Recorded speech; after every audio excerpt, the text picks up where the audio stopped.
ada mekanisme filter yang harus dilakukan oleh kementerian sendiri untuk bisa memvalidasi dengan sendiri, sehingga sekarang terregister di satu set saya kira masih di bawah dari 5.000. Ini yang kita akan upayakan untuk segera seluruh fisioterapis bisa melakukan registrasi, mendaftarkan dalam satu sehat, agar supaya semua kebutuhan-kebutuhan yang lainnya, termasuk dalam konteks CPD, Continuous Professional Development-nya itu bisa dijalankan. Semua aktivitas bisa tersimpan portofolionya dalam sistem yang sudah dikembangkan oleh Kementerian Kesehatan. Kemudian kita juga menjadi anggota ke-45 World Physiotherapy sejak 1991, dan kita memiliki 9 perhimpunan peminatan dan terus berkembang. Kemudian kita punya 34 pengurus daerah dan ada 254 pengurus cabang. Dan semuanya kita upayakan untuk bergerak bersama-sama untuk memperkuat eksistensi profesi fisioterapi. Tantangannya sangat besar, saya kira.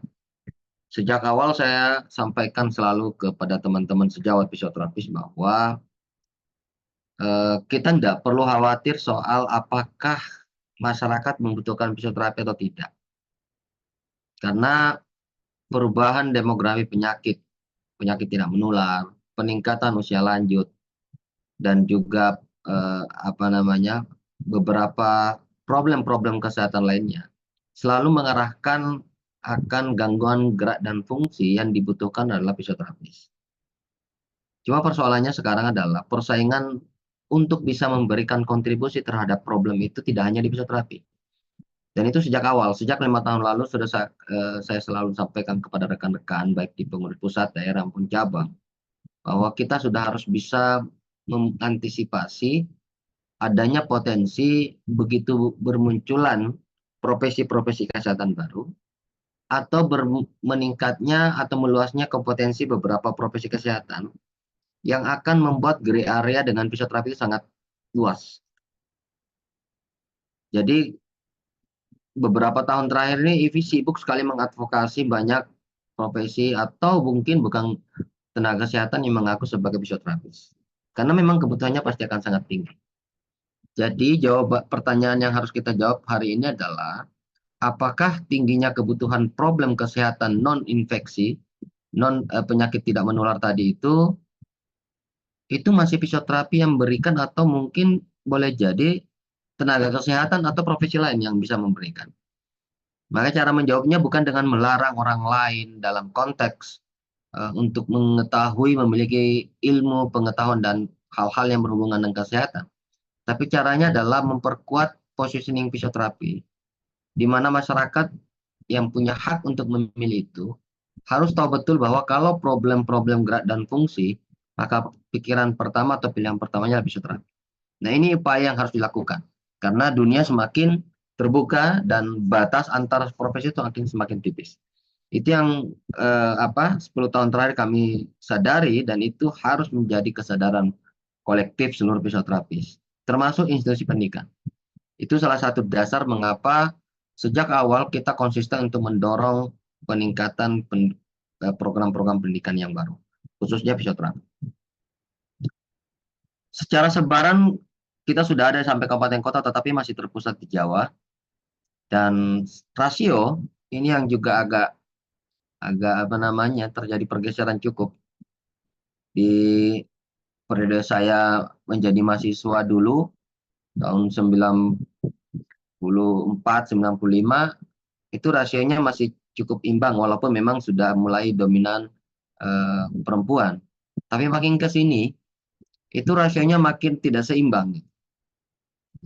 Dan kalau kami coba lakukan koleksi data kembali, melihat tren di mahasiswa atau di setiap institusi, kalau saya mengajar di beberapa kampus, saya lihat memang ternyata rasanya makin timpang gitu ya. Mahasiswi perempuan itu makin lebih mendominasi dibandingkan mahasiswi laki-laki. Nah, ini mesti jadi perhatian juga.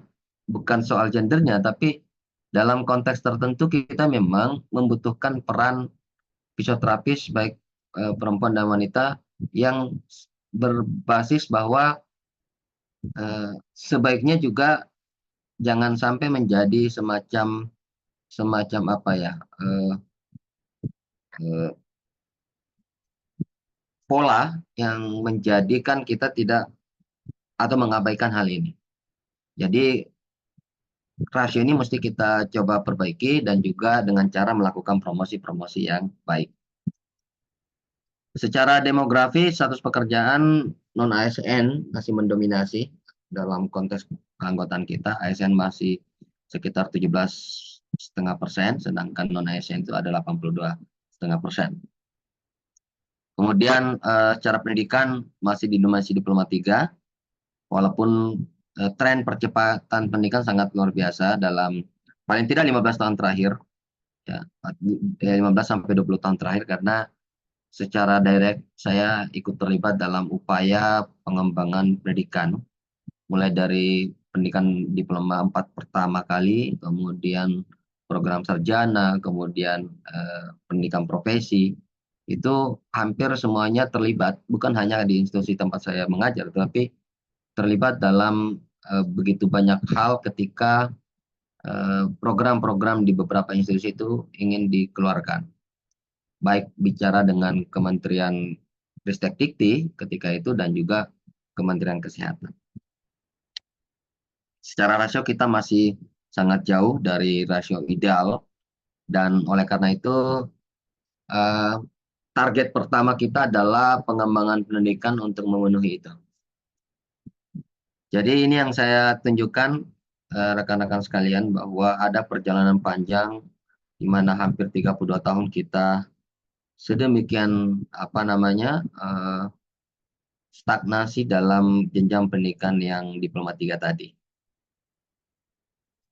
Regulasi tidak cukup mendukung ketika itu, dan setiap Kongres Ikatan Psikolog Indonesia selalu mengamanahkan strategi pengembangan pendidikan. Tidak mudah, faktanya sejak awal setiap kongres itu ada agenda pengembangan pendidikan, tapi realisasinya nanti bisa starting di tahun sekitar tahun 98 sampai 2000. Perjalanan yang cukup panjang. Bahkan di keputusan kongres eh, ke-11 di Medan waktu itu diamanahkan untuk pendidikan psikoterapi mengarah pendidikan profesi. Dan itu kita ikhtiarkan terus-menerus sampai akhirnya sekarang kita sudah punya cukup pendidikan profesi yang cukup jauh. Dan itu juga kita wujudkan dalam apa namanya peraturan Menteri Kesehatan ketika kita mengajukan program eh, regulasi tentang penyelenggaraan pekerjaan dan praktek fisioterapi. Teman-teman bisa lihat pada pasal 6 ini semua komponen level pendidikan fisioterapi sudah kita wadahi. Bahkan pada ketika itu program-program yang belum muncul, misalnya pendidikan spesialis. Semuanya kita coba buatkan semacam garasinya sudah ada, tinggal kita wujudkan lembaganya ada, meluluskan fisioterapis dengan level pendidikan tersebut.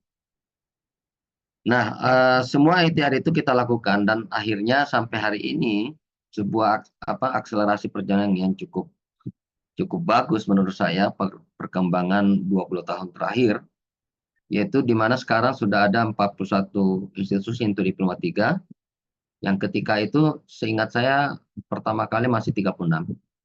Kemudian ada diploma 4 10 institusi saat ini, kemudian ada sarjana 28 institusi, ada profesi 10 institusi, ada magister 2 institusi, spesialis sedang kita upayakan. Kami sudah melakukan berbagai pertemuan dengan beberapa kampus atau universitas yang berkenan untuk membuka program ini, lalu kami coba koneksikan dengan Kementerian Ristek Dikti, Kemendikbud, Ristek Dikti, dan juga Kementerian Kesehatan. Mudah-mudahan target kami paling lama 1 tahun sampai 2 tahun ke depan sudah ada pendidikan profesi spesialis berikutnya. Dominasi pendidikan memang masih ada di Pulau Jawa dan didominasi oleh institusi dalam status pendidikan perguruan tinggi swasta. Baik, sekarang saya mau masuk ke dalam topik yang dijelaskan. atau yang diminta dalam problem hari ini, yaitu di mana Undang-Undang 17 telah ditetapkan dan menjadi salah satu rujukan untuk kebijakan tentang kesehatan ke depan. Sebagai profesi fisioterapis, organisasi IFI mencoba melihat fenomena ketika itu, apa sikap yang harus diambil. Ada banyak organisasi profesi yang menolak ketika ini menjadi semacam draft ketika itu. IFI juga diajak untuk ikut melakukan gerakan penolakan. Perdebatan di IFI juga lumayan kuat. Ada yang berpikir untuk ikut menolak, tapi juga ada yang berpikir sebaliknya mendukung. Lalu kami mengambil sikap dengan sekian banyak kajian dan analisis bahwa faktanya di Undang-Undang Kesehatan sebelumnya tidak cukup kuat mendukung eksistensi fisioterapi. Itu realita yang ada. Sehingga kita begitu sulit sekali untuk bisa, pertama misalnya untuk mendapatkan layanan fisioterapi direct access. Fisioterapi dengan dukungan kemandirian juga sulit kita dapatkan. Bahkan IFI sudah pernah melakukan gugatan sampai ke Mahkamah Agung. Ya, BPJS itu salah satu profesi yang pernah menggugat BPJS itu ya Ikatan Fisioterapi Indonesia. Karena kita melihat bahwa eksistensi fisioterapi dalam peraturan-peraturannya itu sangat tidak mendukung keberadaan fisioterapi. Nah, dengan realita yang ada, maka perubahan undang-undang itu memungkinkan ada ruang untuk bisa memperkuat keberadaan kita. Maka ketika itu, Ikatan Fisioterapi Indonesia mengambil sikap untuk bukan menolak, tapi mengkritisi setiap butir pasal dalam draft Undang-Undang 17. Sampai akhirnya terbitlah undang-undang yang baru. Jadi Undang-Undang 17 ini akhirnya mencabut 11 undang-undang dan juga menerbitkan selanjutnya ada 100 rancangan peraturan pemerintah dan juga ada 2 rancangan keputusan Menteri Kesehatan, ada 2 Perpres dan juga ada 5 rancangan keputusan Menteri Kesehatan. Yang semuanya kami melihat bahwa ini mestinya ada ruang baru untuk kita diskusi, membuka peluang. Walaupun juga punya potensi bahwa bukan semakin kuat, tetapi bisa juga semakin lemah. Kalau kita sebagai organisasi profesi ketika itu tidak berkontribusi dalam rancangan undang-undang itu. Itulah sebabnya mengapa Ikatan Fisioterapi Indonesia selalu hadir dalam setiap pembahasan itu. Dan alhamdulillah dalam rancangan undang-undang cukup banyak kontribusi atau menggambarkan eksistensi fisioterapis, nanti akan saya tunjukkan. Ya, tetapi gambaran besarnya bahwa Undang-Undang 17 itu akan mengarahkan layanan kesehatan itu tidak hanya pada konteks kuratif. Domain besar juga akan banyak mengarah pada upaya-upaya promotif preventif, pelayanan primer seperti di puskesmas dan lain sebagainya. Itu yang kita lihat di benang merah di undang-undang tersebut.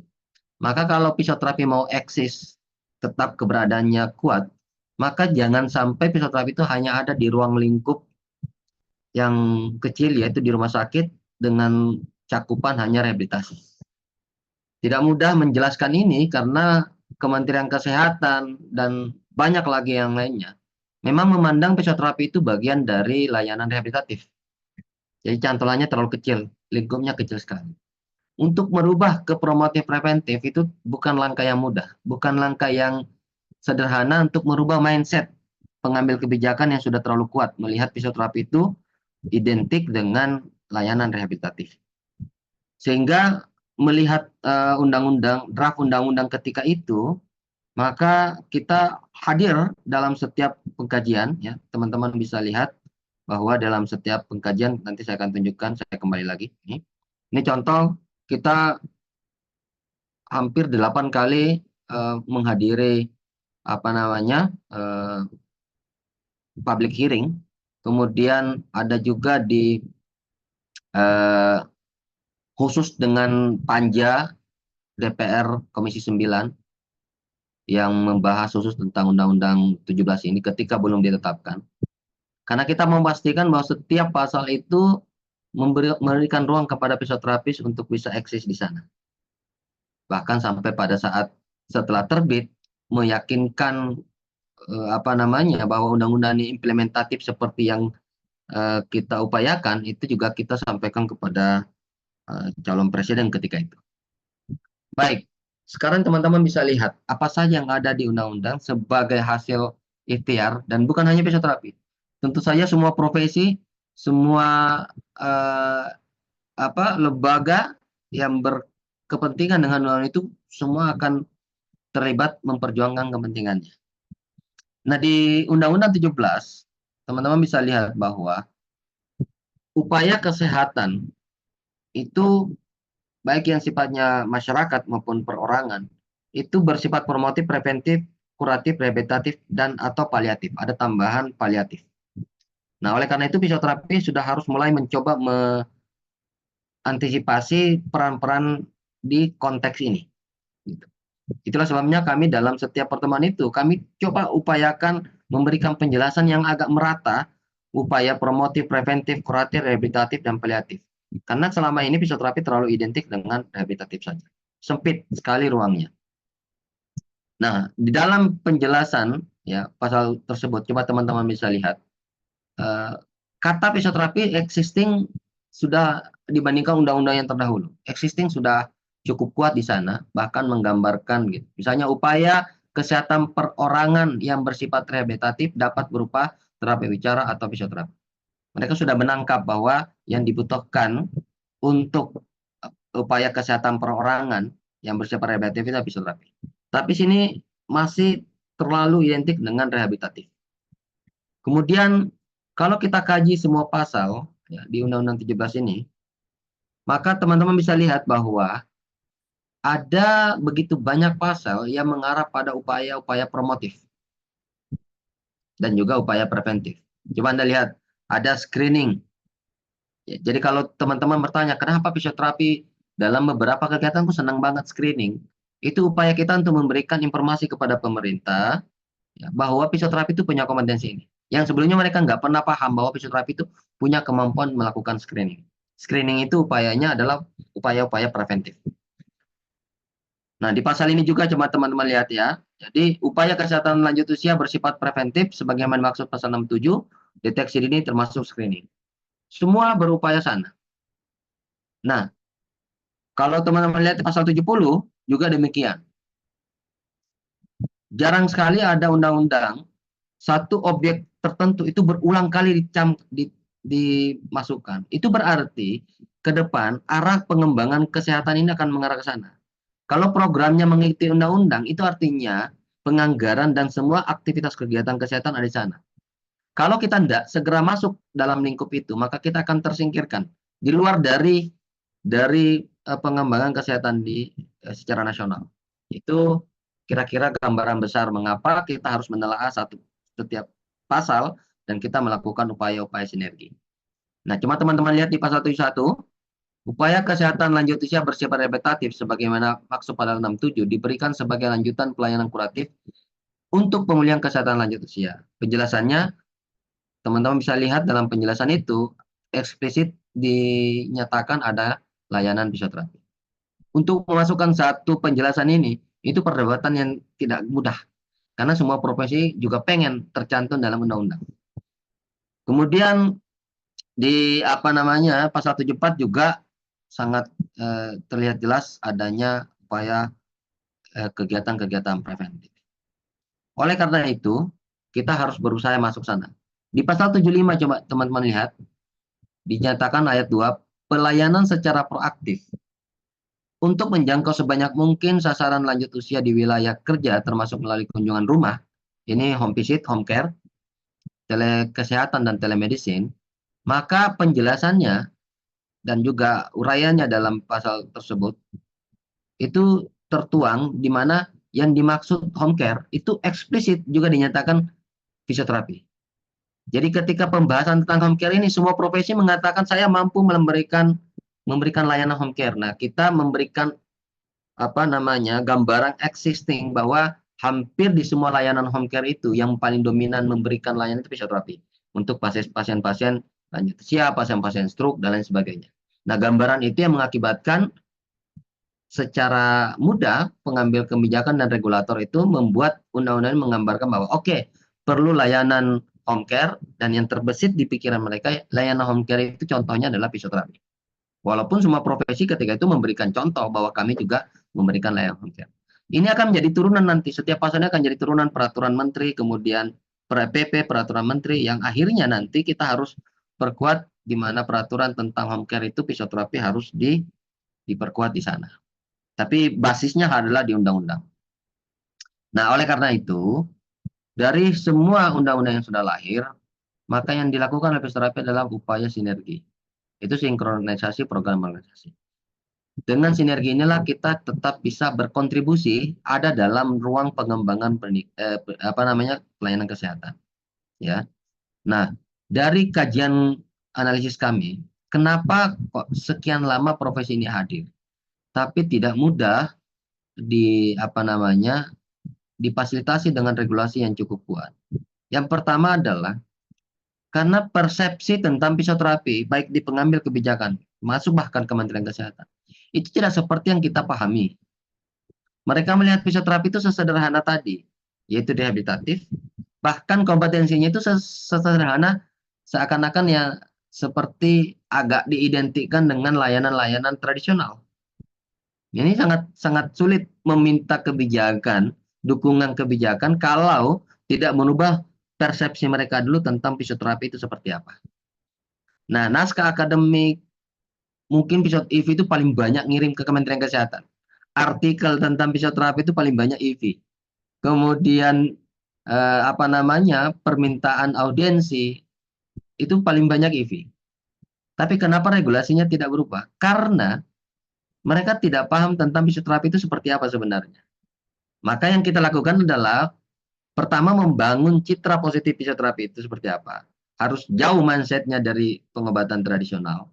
Bahkan waktu ada upaya tentang seperti akupressure, itu kita satu-satunya OP yang bersurat mengatakan bahwa fisioterapi tidak terlibat di sana. Kenapa? Ya karena itu bagian dari konteks upaya tentang bagaimana memperkuat identitas diri tersebelumnya. Kalau ingin regulasi ke depannya itu mendukung kita. Kemudian sosialisasi peran fisioterapi di masyarakat. Supaya mindsetnya itu tidak hanya hospital gitu. Fisioterapi diingat oleh pengambil kebijakan itu yang di rumah sakit, di unit, satu kamar, ruangan itu, terus itulah fisioterapi. Itu harus dirubah mindsetnya bahwa bukan hanya itu. Kalau fisioterapi di rumah sakit itu udah established, kita nggak usah khawatir. Udah existing, nggak mungkin berubah dan tidak mungkin lepas dari unit rehabilitasi tadi. Bahwa peran fisioterapi rehabilitasi itu fix, kuat. Tapi peran di luar rehabilitasi itu bagi mereka masih seperti apa gitu. Tidak ada bayangan sama sekali. Nah, oleh karena itu kita lakukan kajian, analisis, lalu menetapkan program. Ya, mohon maaf, ini waktu untuk sholat maghrib saya kira perlu kita ini ya,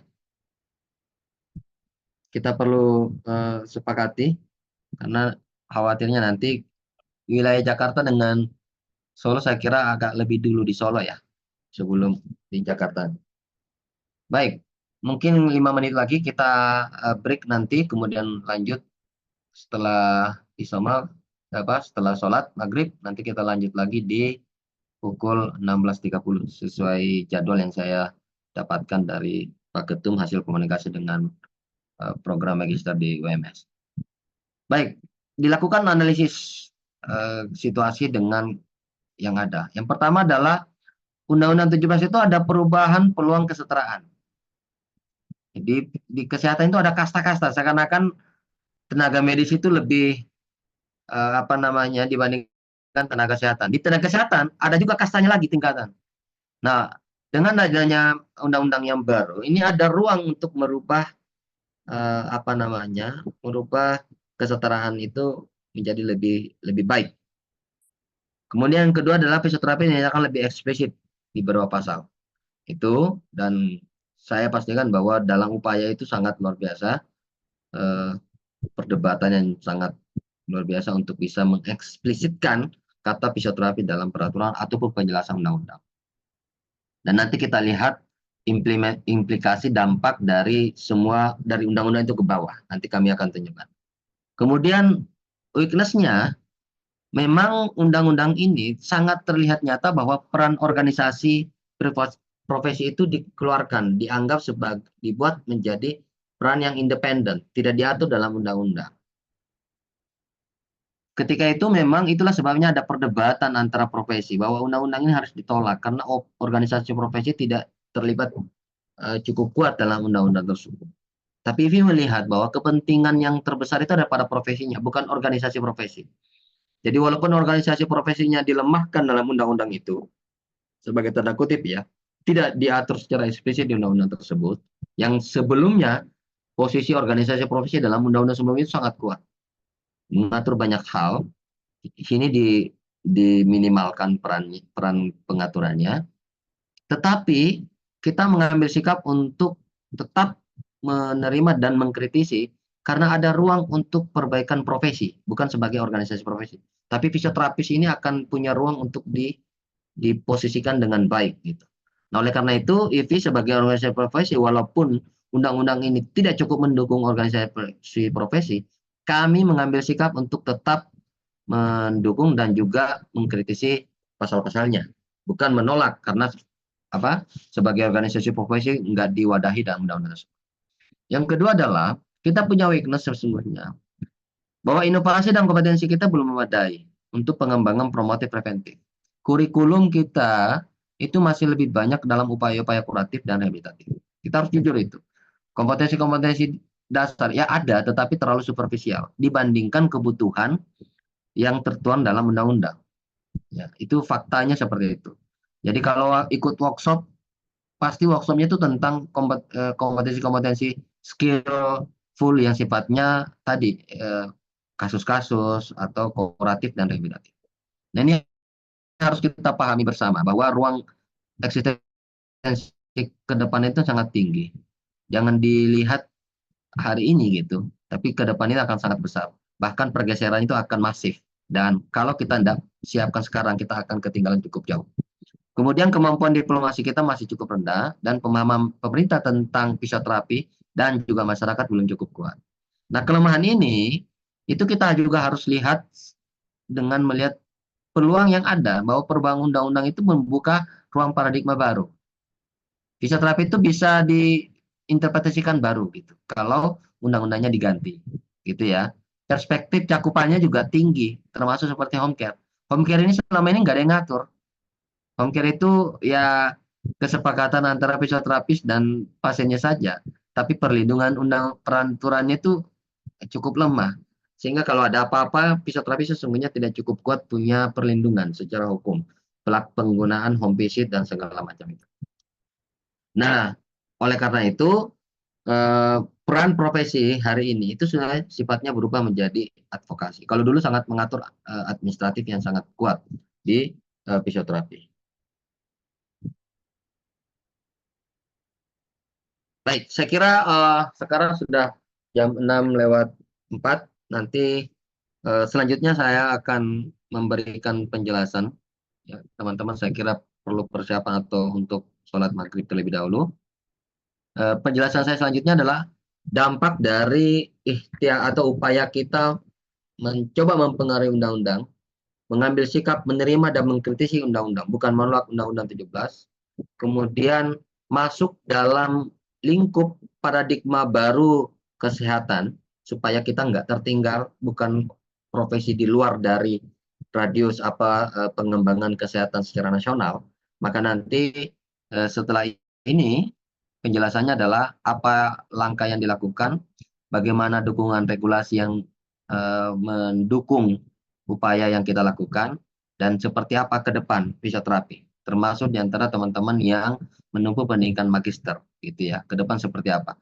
Nanti akan saya tunjukkan bahkan dalam 3 bulan terakhir ini begitu banyak regulasi baru, dan kita patut bersyukur semuanya regulasi itu adalah regulasi yang mendukung eh, eksistensi profesi. Kira-kira regulasi yang 2 tahun terakhir ini kita ikhtiarkan ya, dan makin kuat di 1 tahun terakhir, dan memang sesuai target kita, beberapa peraturan-peraturan baru itu harus eksplisit memperkuat posisi fisioterapi. Nah, sekarang problem besarnya itu adalah antara fisioterapi yang didukung dengan peluang baru tadi, dengan regulasi baru tadi, tapi posisi atau kondisi fisioterapi hari ini yang harus segera bisa melakukan penyesuaian atau adaptasi. Baik, saya kira demikian. Perkuliahan kita break 30 menit untuk sholat maghrib. Kemudian teman-teman nanti saya harapkan bisa kembali bergabung di ruang Zoom ini, atau misalnya ikut kembali dalam perkuliahan ini. Saya akan mulai di 18.30 untuk lanjut ke pembahasan berikutnya. Demikian, terima kasih. Assalamualaikum warahmatullahi wabarakatuh. Waalaikumsalam warahmatullahi wabarakatuh. Waalaikumsalam warahmatullahi wabarakatuh.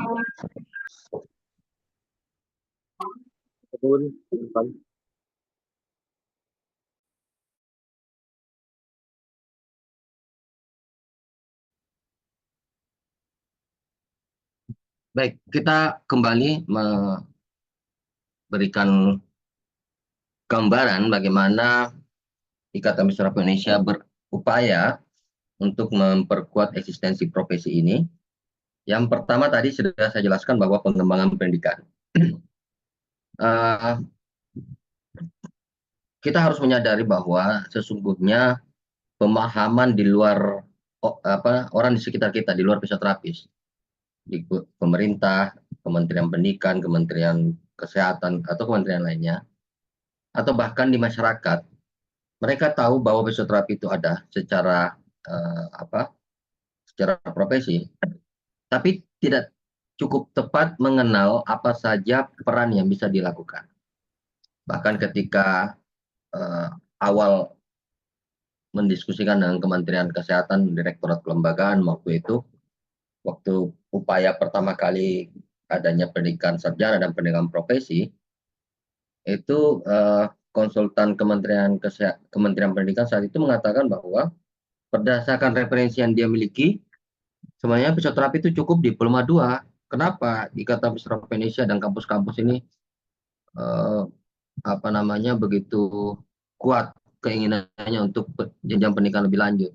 Apakah nanti di masyarakat mereka bisa diperdayakan kan gitu?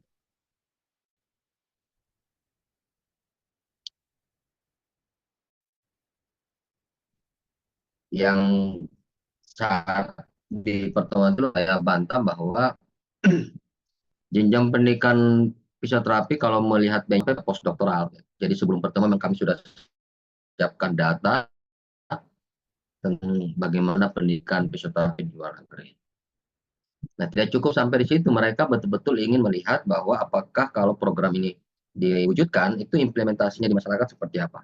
Nah, pemahaman yang sulit itu yang memang kita harus sadari bahwa sebagai profesi fisioterapis, ada effort yang berkali lipat dibandingkan profesi lain. Jadi kalau profesi lain bicara tentang saya berperan di ini misalnya perawat, dokter, dan lain sebagainya, profesi yang lebih dikenal seperti apa wujud profesinya dan perannya, itu mungkin bisa langsung dipahami oleh pengambil kebijakan.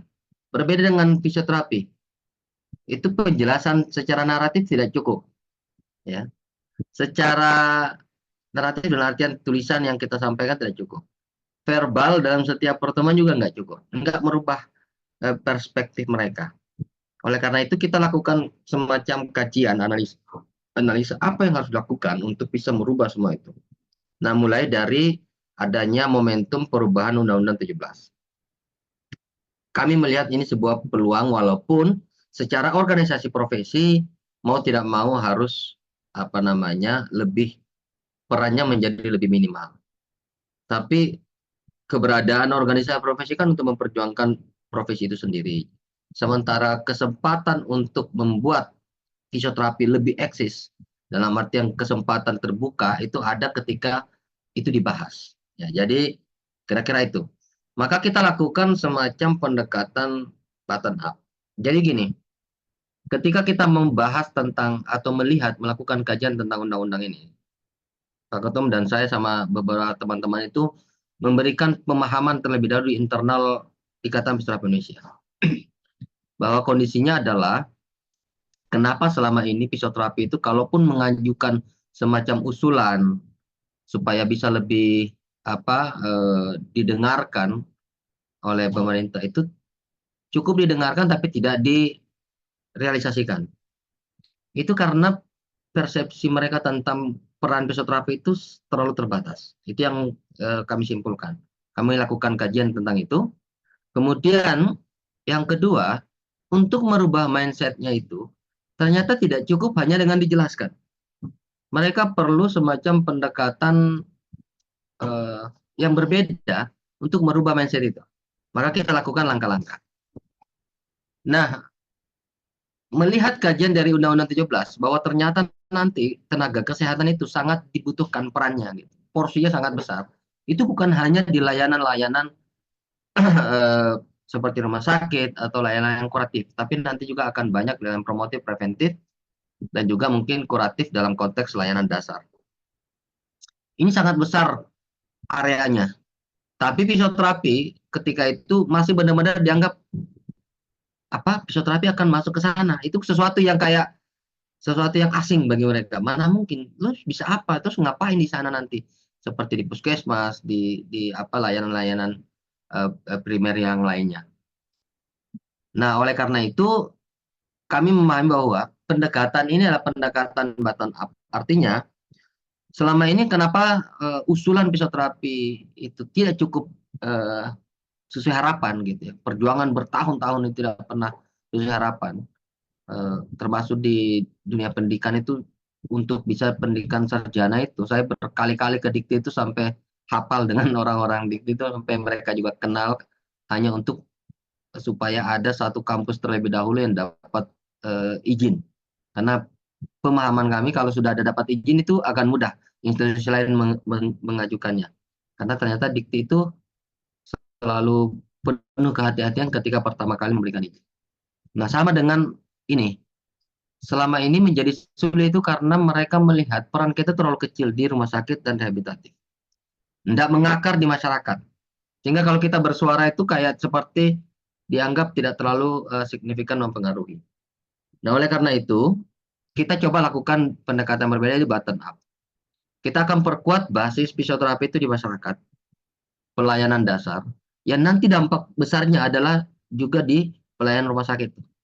Kenapa? Karena saluran sistem kesehatan ke depan itu startingnya mulai dari layanan dasar, baru ke rumah sakit. Jadi kita itu membuat kenapa 3 tahun terakhir berjuang fokus pada bagaimana fisioterapi di puskesmas, itu sebenarnya kita sedang berupaya membuat jembatan langsung dari layanan primer menuju ke layanan rumah sakit. Supaya ada semacam jalur khusus. Karena toh sistemnya nanti akan tetap seperti itu.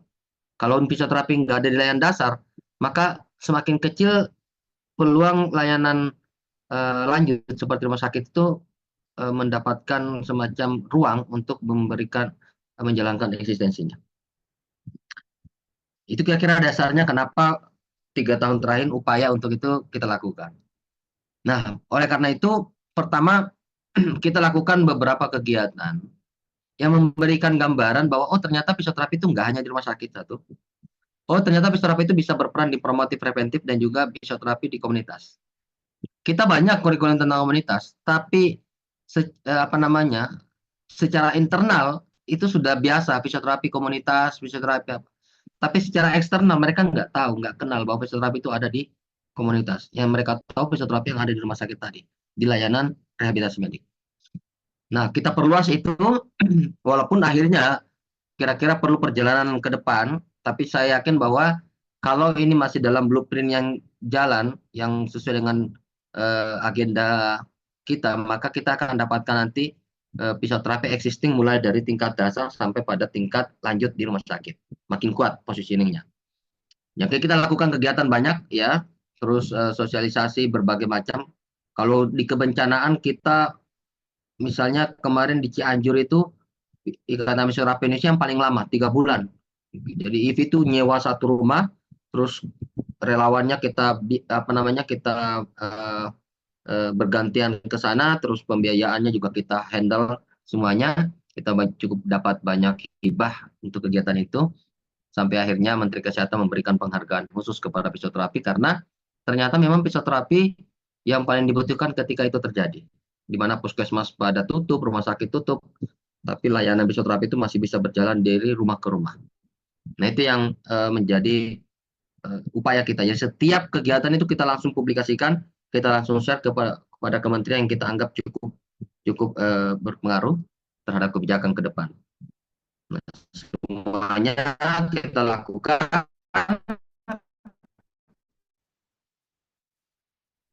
dan itulah sebabnya yang kita katakan di awal bahwa kita perlu membangun citra positif dan fisioterapi dibangun dalam konteks tidak hanya hospital oriented. Ini tidak boleh hanya terjadi di lingkup fisioterapi saja, tapi pada masyarakat. Mungkin saya nggak tahu di sini karena juga saya yakin banyak yang fresh graduate, bukan hanya yang sudah jadi fisioterapis gitu ya. Misalnya pada kegiatan nasional fisioterapis, semenjak ini di beberapa Pemda pemerintah daerah itu setiap ada event, maka fisioterapi selalu diminta untuk ikut menyelenggarakan pemeriksaan atau screening tentang gerak dan fungsi, tentang postur, keseimbangan, banyak hal yang waktu itu kita sebelum kegiatan diselenggarakan itu kita melakukan pelatihan terlebih dahulu. Kenapa? Karena secara kurikulum tidak ada yang spesifik kita belajar tentang screening sebenarnya. Sementara di undang-undang tadi bicara tentang screening di sekian banyak pasal. Jadi kalau kita tidak menunjukkan diri bahwa fisioterapi itu punya kompetensi melakukan screening, maka ini fisioterapi profesi yang akan dilupakan dalam setiap kebijakan dan pengembangan program kesehatan ke depan. Makanya setelah kita melihat draft itu, langsung kita melakukan banyak kegiatan yang menggambarkan bahwa fisioterapi punya kompetensi untuk melakukan screening, yaitu pemeriksaan kepada orang yang belum mengalami gangguan gerak dan fungsi.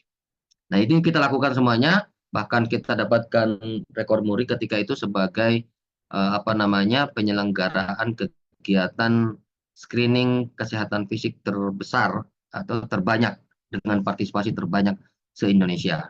Itu dilakukan secara nasional, dalam waktu cuma 2 jam kita bisa kolek data banyak sekali, ya, puluhan ribu masyarakat di screening di berbagai tempat. Lalu kita publikasikan, kita buatkan majalah edisi khusus, kita masukkan ke media-media, kita kirimkan kepada pemerintah.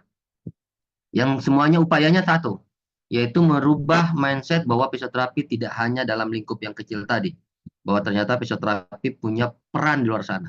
Karena semakin besar mereka kenal fisioterapi, perannya bukan karena kita jelaskan, tapi karena mereka simpulkan, itu semakin besar peluang ke depan para fisioterapis, termasuk lulusan muda, termasuk yang fisioterapi sudah existing di rumah sakit, itu akan punya network yang peluang yang besar untuk bisa mengembangkan baik karir maupun pengembangan profesinya. Ini contohnya setelah kegiatan itu, jadi dalam kegiatan itu kita mengundang pengambil kebijakan yang kita anggap relevan. Ketika itu kami mengundang Direktur Kesehatan Usia Produktif Lanjut Usia, karena ini salah satu penggagas untuk di Dirjen Kesmas Kemenkes itu yang menggagas untuk peraturan menteri tentang puskesmas dan pelayanan primer. Nah, coba kita dengarkan sekilas apa yang disampaikan beliau setelah mengikuti itu. Baik, Mas Jerry yang sudah lama kita belasan tahun ya, kita sudah bersama-sama. Yeah. Satu hal, waktu ulang tahun IV, di situ di Monas, saya baru tahu ternyata fisioterapi itu tidak hanya merehabilitasi, tetapi promotif preventif. Dan terima kasih sekali tadi telah menyampaikan ada pendampingan tertentu untuk berbagai macam disabilitas agar dia bisa melakukan kehidupan sehari-harinya. Tadi cara menggendong saja bentuk kakinya yang menggunting. Nah, itu ini salah satu contoh bahwa sebelumnya bertahun-tahun kita memberikan artikel, bertahun-tahun kita rapat bersama menjelaskan, tapi tidak bisa mereka tangkap sebagai peran fisioterapi. Caranya adalah kita tunjukkan, tidak perlu dijelaskan, dia lihat langsung, kemudian nanti mereka akan simpulkan. Nah, dengan itu, Nah, ketika itu muncul, ada sebuah draft peraturan menteri tentang pelayanan kesehatan primer waktu itu, fisioterapi belum masuk dalam draft itu. Beliau menelpon, kalau tidak salah kemarin ada kegiatan yang fisioterapi itu bisa melakukan anak ya.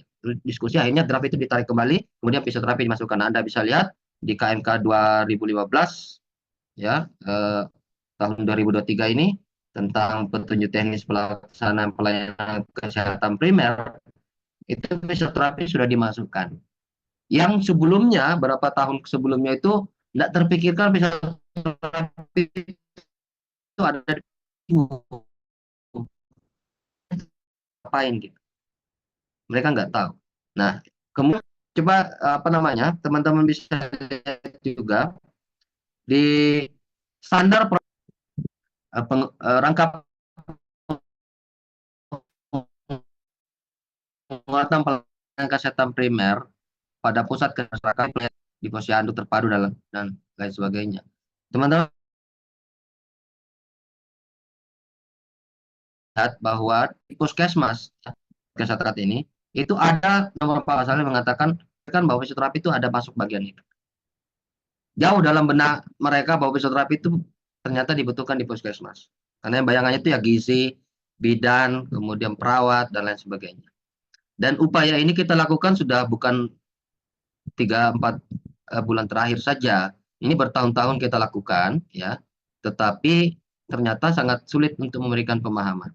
Jadi kita harus menyadari sebagai profesi yang sesungguhnya kita mengenal diri kita cukup baik, tapi orang lain ternyata tidak mengenal kita sebenarnya seperti yang kita bayangkan. Mereka memahami kita terlalu superficial tentang profesi fisioterapi itu. Terlalu sederhana. Sehingga ketika kita jelaskan pun mungkin tidak menjadi perhatian gitu. Tapi kita harus melakukan langkah-langkah yang sifatnya tadi. Jadi menggunakan media, menggunakan komunikasi jejaring, kemudian menggunakan kegiatan-kegiatan yang aktual dan juga para pengambil kebijakan untuk melihat langsung, barulah akhirnya mereka punya semacam wawasan baru dan akhirnya kebijakan itu kalau kita usulkan mereka baru mau perhatikan. Kalau dulu sangat sulit sekali untuk memasukkan ini, ya. Nah, kemudian sekarang itu fisioterapi sudah masuk dalam peraturan terakhir kemarin rapat di puskesmas itu teman-teman bisa lihat di bagian kiri bawah ya, lintas klaster itu ada pelayanan fisioterapi. Jadi fisioterapi itu nanti bisa berperan di klaster 1, bisa juga berperan di klaster 2, klaster 3, klaster 4. Nah, dan di banyak klaster, tetapi dia secara struktural dia ada di pelayanan fisioterapi di lintas klaster. Ini tidak mudah untuk memasukkan fisioterapi ke sini karena fisioterapi itu seperti yang saya katakan tadi di ulang tahunnya ke-56 register anggota kita itu 20.000. Ya, sekarang puskesmas itu ada 10.000 lebih. Belum lagi pos pembantunya gitu ya, puskesmas pembantu. Jadi sangat banyak ya dan tidak mudah untuk memenuhi. Dalam 4 bulan terakhir saja di penerimaan CPNS kemarin itu yang biasanya cuma satu kabupaten 2 orang fisioterapis kotanya sekarang puluhan orang dibutuhkan karena semua puskesmas di kabupatennya itu meminta permintaan untuk tenaga fisioterapis dan tentu saja ke depan tidak cukup 1 orang gitu ya. Nah ini yang menjadi kesiapan kita mesti agak hati-hati karena di beberapa bulan banyak puskesmas menghubungi IV untuk minta diberikan pelatihan fisioterapi. Kenapa? Karena mereka belum punya tenaga fisioterapis, tapi minta tenaga kesehatan lain itu dilatih sebagai untuk bisa punya kompetensi fisioterapi. Ya, kami menolak bahwa fisioterapis itu dalam definisinya itu adalah lulus pendidikan fisioterapi dan definisi fisioterapi itu adalah pelayanan kesehatan yang dilakukan oleh fisioterapis, gitu, bukan oleh tenaga kesehatan lain. Sehingga walaupun tidak ada, ya mereka harus berupaya untuk membuat jejaring bekerja sama dengan praktek mandiri dan atau yang lainnya, gitu ya. Nah, ini kira-kira di RPMK Puskesmas yang rapat terakhir kemarin, public hearing-nya kemarin, dan saya kira tidak akan banyak berubah. sebentar lagi, minimal bulan depan sebelum bulan depan seharusnya sudah akan terbit. Bulan ini sudah akan ditetapkan sama Menkes. Ya, teman-teman bisa lihat bahwa mulai dari kapal puskesmasnya itu tidak harus lagi misalnya seorang dokter atau apa, tapi semua tenaga kesehatan, dan saya kira ada ruang buat fisioterapi sana karena fisioterapi sudah masuk bagian dari layanan di puskesmas. Ini teman-teman bisa lihat puskesmas di pasal 20, tenaga kesehatan yang dimaksud dalam 18 itu tenaga inti di puskesmas itu ada perawat, ada bidan, ada tenaga promosi kesehatan, ada epidemiolog kesehatan, tenaga sanitasi lingkungan, nutrisionis, apoteker, kemudian tenaga laboratorium medik, psikologi klinik, dan fisioterapis sebagai tenaga kesehatan utama. Jadi fisioterapi yang baru muncul saja langsung masuk ke dalam tenaga kesehatan inti, bukan tenaga kesehatan seperti yang di ayat 3 di bawah. Yang lainnya boleh ditambahkan, gitu. Tapi yang A sampai J ini wajib ada di puskesmas. Nah, oleh karena itu, sekarang saya berharap betul seluruh institusi pendidikan, termasuk teman-teman di program magister ini, itu menambah kompetensi untuk bisa mendidik calon-calon fisioterapis kita ke depan masuk ke dalam konteks kompetensi pelayanan primer, yaitu promotif, preventif, dan juga mungkin kuratif dalam konteks pelayanan dasar. Kuratif dan pelayanan dasar, promotif, preventif ini secara strategisnya PPIV itu adalah menjadi saluran langsung menuju ke rumah sakit. Karena kalau nggak ada fisioterapi di puskesmas, mungkin tetap saja layanan fisioterapi rumah sakit itu akan tetap padat, ramai, tapi suatu waktu ke depan mungkin akan semakin menurun kalau tidak ada semacam saluran jalur dari fisioterapis yang ada di tingkat primer. Jadi adanya keberadaan fisioterapi di tingkat primer itu menjadi garansi bahwa layanan di tingkat rumah sakit itu akan menjadi sustain karena ada suplai kebutuhan layanan tingkat lanjut dari puskesmas, dan itu pasti dirujuk atau dirujuklah dari layanan primer fisioterapis di sana, ya. Nah, tentu saja kita akan mengatur ke depan apa saja kompetensi fisioterapis di puskesmas dan apa saja kompetensi fisioterapis di rumah sakit supaya ini tetap simultan. Tetapi ini semacam jalur jelas gitu, jalur jelas bahwa ketika masyarakat ingin mendapatkan layanan dan mereka ternyata nanti regulasinya mengarah bahwa harus ke layanan primer dulu, maka setelah layanan primer sudah ada kepastian jika dia butuh layanan lanjut, maka berarti fisioterapi sana akan melakukan rujukan menuju ke rumah sakit. Sudah ada jembatan langsung yang bisa menghubungkan.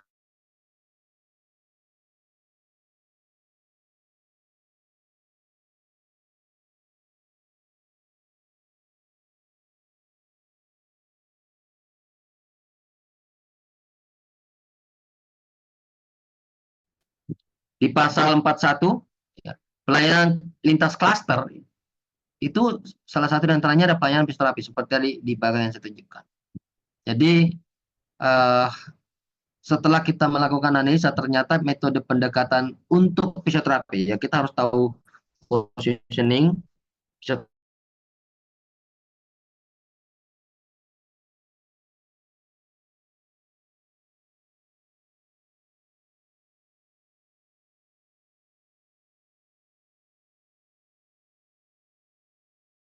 fisioterapi bisa melakukan itu. Karena kalau kita mengajukan sendiri itu kadang-kadang dianggap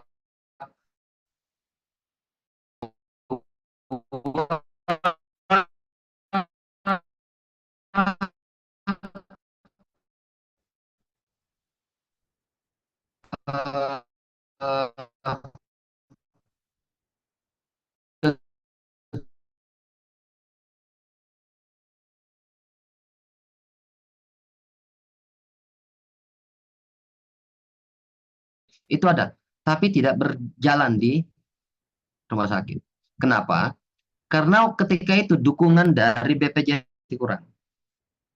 Jadi kita melihat bahwa ada kelemahan. Peraturan itu terbit, itu hanya ada bisa implementasi kalau ada dukungan peraturan lain, atau untuk saat ini di Indonesia layanan kesehatan itu sangat tergantung pada kebijakan-kebijakan di BPJS. Oleh karena itu setelah draft peraturan Menteri Kesehatan tentang fisioterapi di Puskesmas itu terbit, kami langsung beraudiensi ke apa namanya BPJS dengan undangan yang selama ini kita seringkali meminta audiensi tapi nggak diterima, maksudnya tidak direspon. Nah kali ini langsung direspon. Kenapa? Karena terakhir fisioterapi itu peringkat ketiga biaya kesehatan. Sekarang klaimnya itu udah 5 triliun. Jadi BPJS ini sedang kepusingan bagaimana membuat layanan fisioterapi ini bisa lebih efektif. Di rumah sakit itu satu fisioterapis itu sudah nanganin 30-40 pasien. Testing nggak mungkin bisa pelayanan kualitas yang diharapkan dengan satu fisioterapis dengan beban kerja seperti itu. Oleh karena itu kita mengajak untuk diskusi, lalu kami meminta bahwa BPJS wajib untuk meng-backup peraturan tadi dengan cara menetapkan kriteria kredensial dan akreditasi puskesmas. Karena puskesmas itu kalau mau kerjasama dengan BPJS untuk klaim pembiayaan, mereka wajib ada semacam kredensial dan akreditasi dari BPJS. Nah, ini setuju, sepakat, mereka akan memperkuat posisi fisioterapi di puskesmas, sehingga sekarang setiap apa namanya dari hari ke hari itu kami akan dapat telepon terus dari puskesmas untuk diminta tenaga fisioterapis dan biaya apa namanya pelatihan fisioterapis. Dan sampai-sampai mereka berpikir bahwa tenaga kesehatan apa saja boleh, yang penting dilatih fisioterapi gitu. Nah, itu kita juga perlu tantangan baru untuk menjelaskan itu. Dan akhirnya BPJS itu mempersyaratkan gitu dengan nilai akreditasi yang cukup tinggi jika puskesmas tersebut memiliki layanan fisio. Artinya, peraturan tentang puskesmas tentang adanya fisioterapi itu menjadi lebih kuat posisinya ketika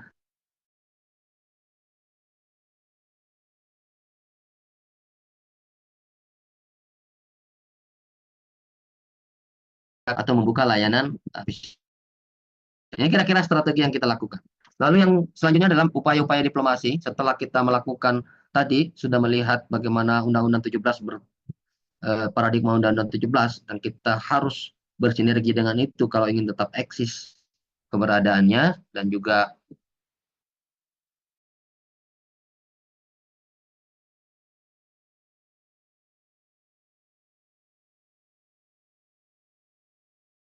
menteri yang baru. Nah, peraturan menteri yang baru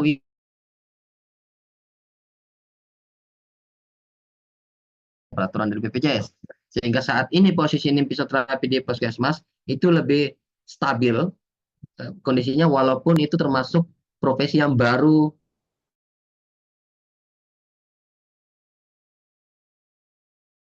dicantumkan dalam peraturan tentang puskesmas. Selama ini fisioterapi nggak pernah ada di puskesmas.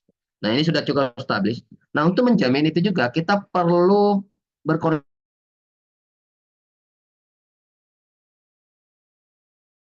Posisi fisioterapi sudah seperti ini, dibutuhkan sangat tinggi, kemudian masyarakat kita punya kontribusi cukup besar.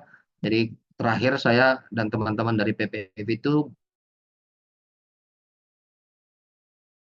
tahu waktu itu bahwa ketika penjelasan tentang fisioterapi puskesmas, beliau termasuk yang langsung interest gitu, karena setelah selama ini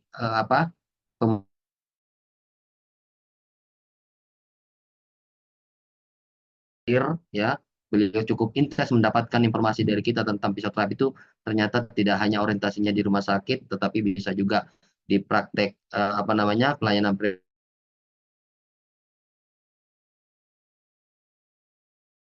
strategi berikutnya adalah penguatan di praktek mandiri dan beberapa program-program yang nanti akan saya jelaskan.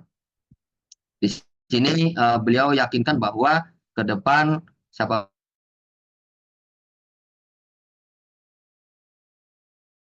siapkan diri.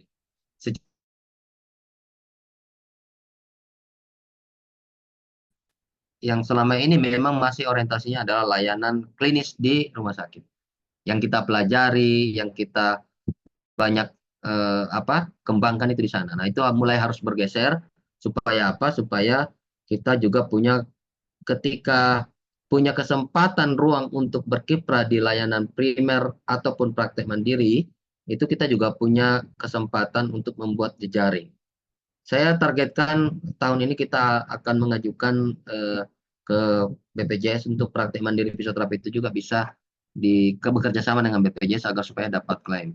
Kenapa? Karena kalau sudah bekerja sama BPJS paling tidak lebih kepastian sustain teman-teman lulus ya terus buka praktek mandiri itu jaminan berjalannya itu udah clear gitu karena ada jaminan apa klaim dari BPJS. Tinggal tambahannya lah saja misalnya yang sifatnya privat gitu ya.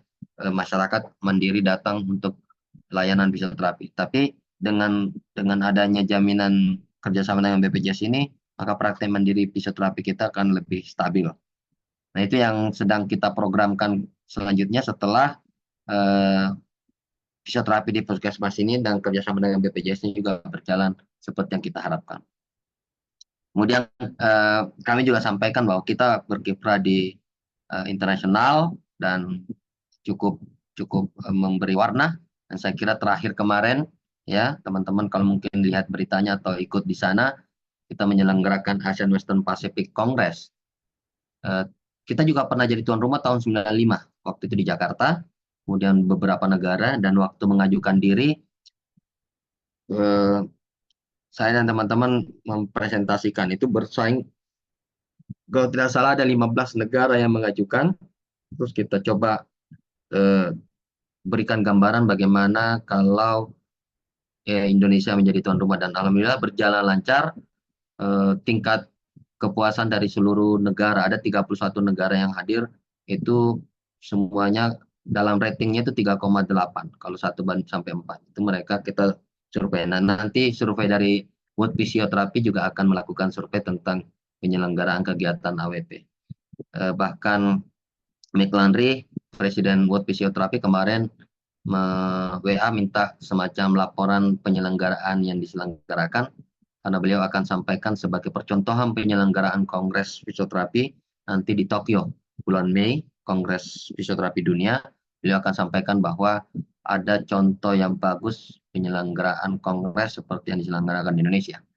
Karena waktu fisioterapi yang diselenggarakan di Dubai beberapa waktu yang lalu secara penyelenggaraan masih sepertinya memang masih lebih kualitasnya masih lebih bagus yang kita selenggarakan termasuk dalam konteks finansialnya gitu. Mereka merugi kalau kita surplus sangat sangat besar dalam kegiatan ini. Kemudian kita tampilkan di berbagai media sekali lagi tugas pertama karena ini menjadi akar masalah setelah kita lakukan kajian bahwa fisioterapi itu tahu keberadaannya ada namanya fisioterapi tapi mereka tidak cukup mengenal fisioterapi itu kayak kemampuannya apa ya. Nah, oleh karena itu kiprah kita di internasional juga kita akan mediakan. Nah, semua ini sudah sampai kami laporkan ke beberapa kementerian untuk bisa menjadikan referensi. Lalu kita terbitkan dalam jurnal apa dalam artikel tertentu, jurnal, kemudian majalah, kemudian kita sebarkan ke mereka. Karena setelah mereka mengenal fisioterapi, maka barulah kita cukup layak untuk diajak diskusi oleh mereka. Suara kita biasanya baru mereka mau dengarkan karena mereka sudah cukup paham. Jadi selama ini bukan mereka acuh, tetapi mereka memahami fisioterapi itu terlalu sempit. Jadi apapun yang kita ajukan, yang dulu-dulu itu ternyata ya didengarkan saja, tapi semacam hanya kesopanan saja mendengarkan orang berpendapat, tapi tidak benar-benar fokus memperhatikan itu. Nah setelah itu nanti teman-teman juga mestinya tahu bahwa akan ada mekanisme di mana aspek registrasi dan juga lisensi, yaitu bagaimana mekanisme pendaftaran, mendapatkan STR, sekarang sudah STR seumur hidup. Kalau dulu organisasi profesi IV itu terlibat 80% dalam kegiatan ini. Jadi sampai STR-nya terbit itu IV terlibat besar gitu. Jadi kalau sebelum STR waktu itu kadang-kadang si pendaftar teman-teman PCI itu beberapa bulan sampai setahun baru STR-nya jadi. Kemudian beralih ke ISTR, IV termasuk OP yang langsung melakukan integrasi, membeli sistemnya, kemudian kita yang paling cepat melakukan integrasi sehingga waktu itu garansi 3 hari setelah teman-teman mengajukan itu sudah harus terbit. Dari Kemenkes 1 minggu kita beri 3 hari target supaya itu sudah nyampe ke yang bersangkutan dalam bentuk ISTR. Nah sekarang karena undang-undang baru semua berpindah. Jadi organisasi profesi tidak lagi terlibat dalam konteks ini, semua berpindah ke KTKI, dikelola oleh KTKI. tapi IFI tetap membantu teman-teman yang mengalami hambatan karena kita sudah punya jaringan komunikasi dengan Kementerian Kesehatan khususnya KTKI dalam konteks hal-hal yang seperti ini. Jadi eh, tugasnya yang Undang-Undang 17 membuat OP tidak lagi terlibat, tetapi selama ini karena terlibatannya sangat dominan, jadi sudah punya komunikasi dengan mereka yang ada di Kementerian Kesehatan berhubungan dengan sertifikasi, registrasi, dan lisensi. Nah, ini semuanya sekarang memang terkesan starting dari awal lagi, dan semua kita himbau untuk seperti yang saya katakan tadi, terlibat atau meregistrasi diri di Satu Sehat, kemudian segera bagi yang sudah lulus pendidikan untuk melakukan registrasi untuk mendapatkan surat registrasinya yaitu STR, kemudian bagi yang mau berpraktek atau bekerja memberikan pelayanan bisa mengajukan lisensi atau surat izin praktik SIP fisioterapi. Dan untuk STR sekarang sudah berlaku seumur hidup, jadi sekali diterbitkan, nanti yang perlu dilanjutkan itu adalah surat izin praktiknya. Surat izin praktik itu akan berulang terus selama 5 tahun dengan melihat portofolio. Nah, portofolio ini juga memang masih ada beberapa kendala. Kalau dulu dengan dikelola organisasi profesi itu kendalanya sudah sangat lancar karena kita sudah punya sistem berbasis online untuk portofolio teman-teman. Jadi kalau ambil habis kegiatan, tinggal upload sendiri sertifikatnya di P2KB kita, tetapi sekarang sudah tidak dipakai lagi. Semuanya masuk ke pelataran sehat di Kementerian Kesehatan. Sehingga memang masih ada perlu adaptasi, beberapa teman-teman masih punya banyak kendala habis kegiatan, SKP-nya belum muncul dan segala macam. Karena memang sudah keterlibatan organisasi sudah direduksi sedemikian rupa. Nah, oleh karena itu langkah strategisnya satu, mendorong perubahan kurikulum arah pendidikan profesi dan spesialis. Tadi sudah saya sampaikan, saya sudah 3 kali bertemu dengan teman-teman di Makassar, Universitas Hasanuddin yang bersedia untuk mencoba mengajukan pendidikan spesialis. Kemudian dengan RSO sudah 2 kali juga melakukan meeting persiapan untuk pendidikan spesialis berbasis rumah sakit dan juga sebagai lahan untuk pendidikan spesialis di beberapa kampus, dan itu sudah terbuka sehingga nanti tinggal diakselerasi saja. Yang kedua adalah kompetensi-kompetensi tambahan yang selama ini kita ada tapi kurang. Terus terang saja itu sangat kurang di kurikulum kita. Teman-teman yang sudah ikut kuliah pasti juga tahu betapa sedikit pemahaman kita tentang screening. Screening yang kita lakukan di kegiatan screening nasional itu hampir 80% itu tes-tes yang baru mereka pelajari kembali ketika ingin melakukan kegiatan. Kemudian yang kedua adalah meningkatkan citra positif, karena ternyata dari kajian PPIV, orang mengenal kita itu ya masih sesederhana itu. Ya fisioterapi itu ya kalau urusannya ya kayak pijit, urusannya kayak semacam itulah gitu. Nah, bagaimana mungkin kita berbicara pengembangan kesehatan kalau orang memandang kita seperti itu? Pasti suara kita itu nyaris mungkin tidak akan diperhatikan.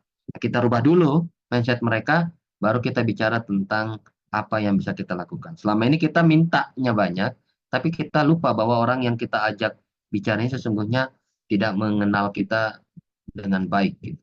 Mengenal profesi kita dengan baik. Kemudian kita mencoba mendorong, setelah itu kuat, kita dorong untuk pemerintah mendukung program-program yang sudah kita sampaikan, karena semuanya tentu saja berujung pada bagaimana masyarakat kita itu bisa lebih sehat, efektif, efisien dalam pelayanan. Kemudian meningkatkan proudness bagi anggota. Jadi anggota fisioterapi ini tidak boleh lagi merasa minder gitu. Teman-teman kalau lihat rekaman rapat-rapatnya PPIV dengan profesi lain, tidak ada sedikit pun underestimate sebagai fisioterapis. Yang adalah kebanggaan sebagai fisioterapis bahwa kita punya kompetensi khusus yang tidak mungkin dimiliki oleh semua profesi. Profesi lain pun. Profesi lain harus belajar sama fisioterapi. Bagaimana misalnya menganalisa gerak, berjalan. Itu pasti tidak ada satupun profesi lain yang bisa seahli atau seekspert fisioterapi. Nah, karenanya kita harus punya persepsi diri tentang bahwa kita juga punya kelebihan, jangan underestimate. Nah, kemudian diskusi lebih jauh dan juga beberapa kampanye yang kita selenggarakan semata-mata untuk agar supaya kita bisa membangun citra positif fisioterapi. Jadi inilah kira-kira target kita ke depan dan mudah-mudahan semua standar pedoman. Sekarang itu kita sudah menerbitkan hampir 9 atau 10 buku yang berhubungan dengan apa yang teman-teman butuhkan. Teman-teman punya standar pelayanan fisioterapi ada, kemudian buku tentang pedoman puskesmas ada, buku tentang macam-macam ya, termasuk apa namanya,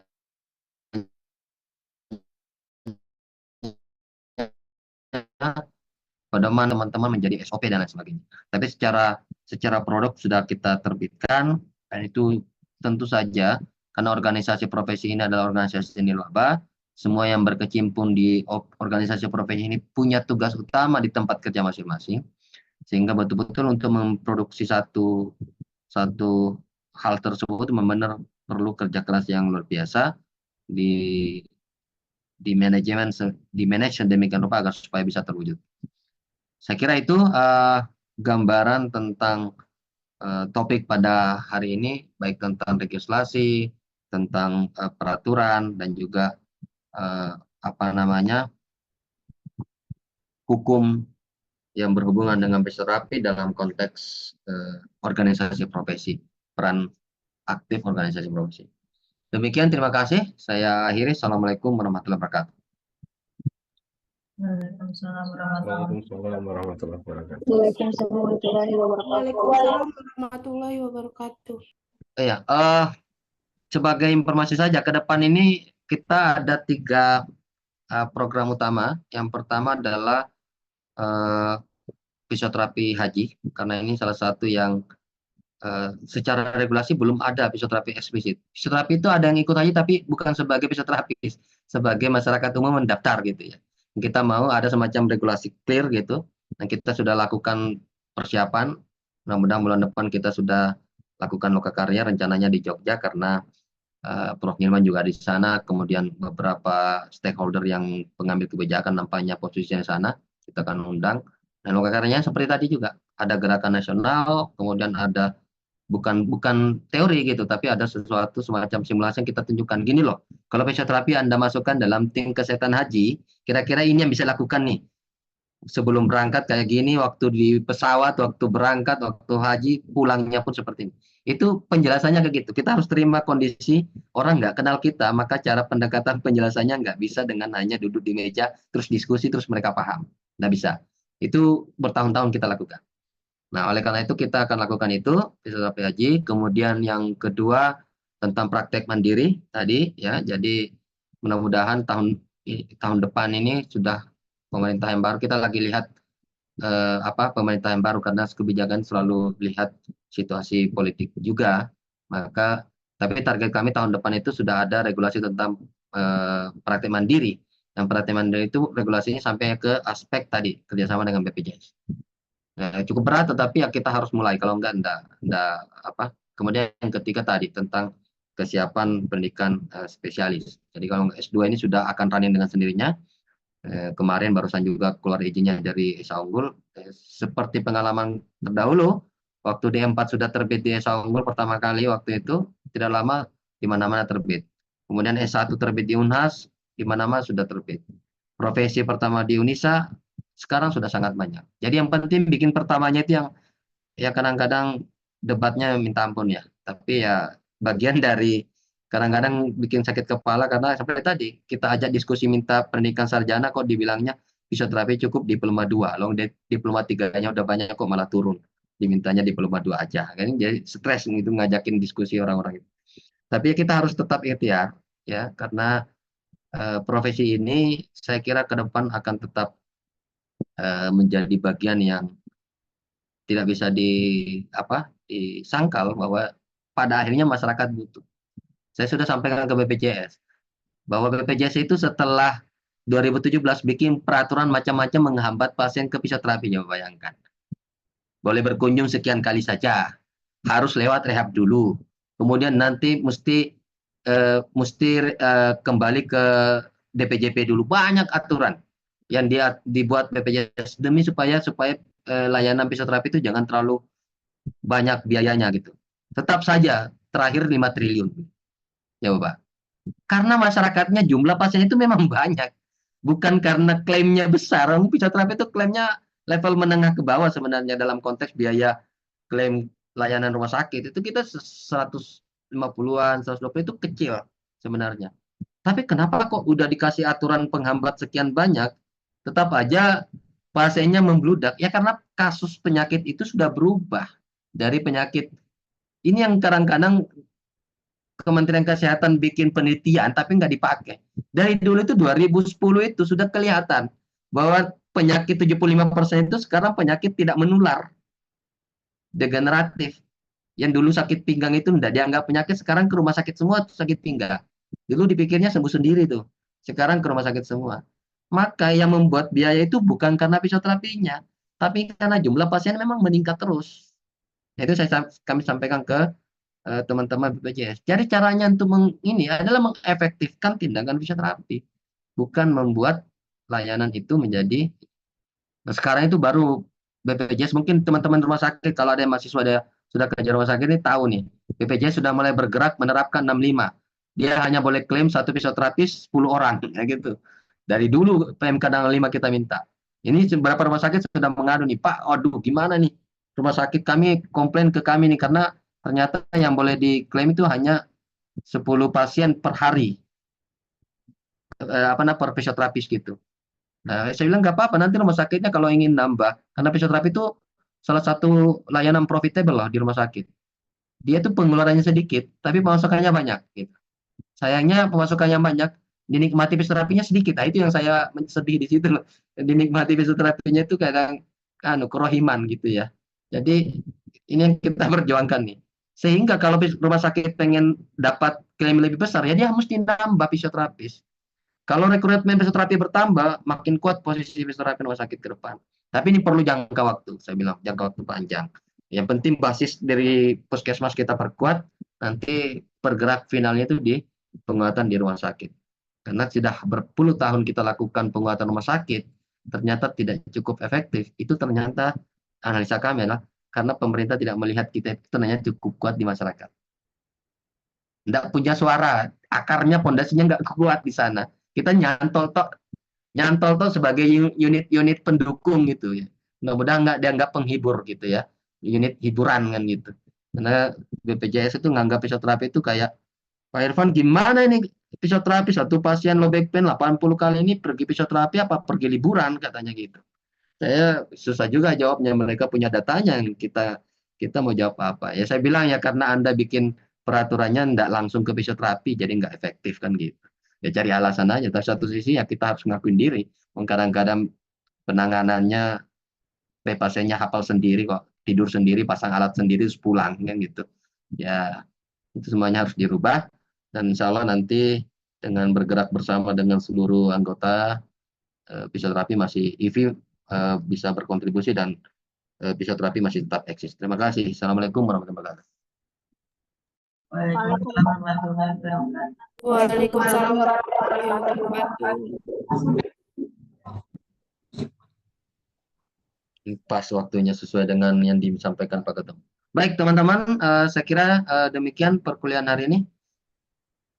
Terima kasih Pak Irfan. Anehnya siapa nih? Ketua kelas ini, kepala sukunya di angkatan ini siapa nih? Jadi tolong disampaikan saja bahwa perkuliahan sudah selesai dan disampaikan ke Prodi bahwa sudah terselenggara. Demikian, terima kasih. Yeah. Terima kasih Pak. Terima kasih Pak. Terima kasih Pak.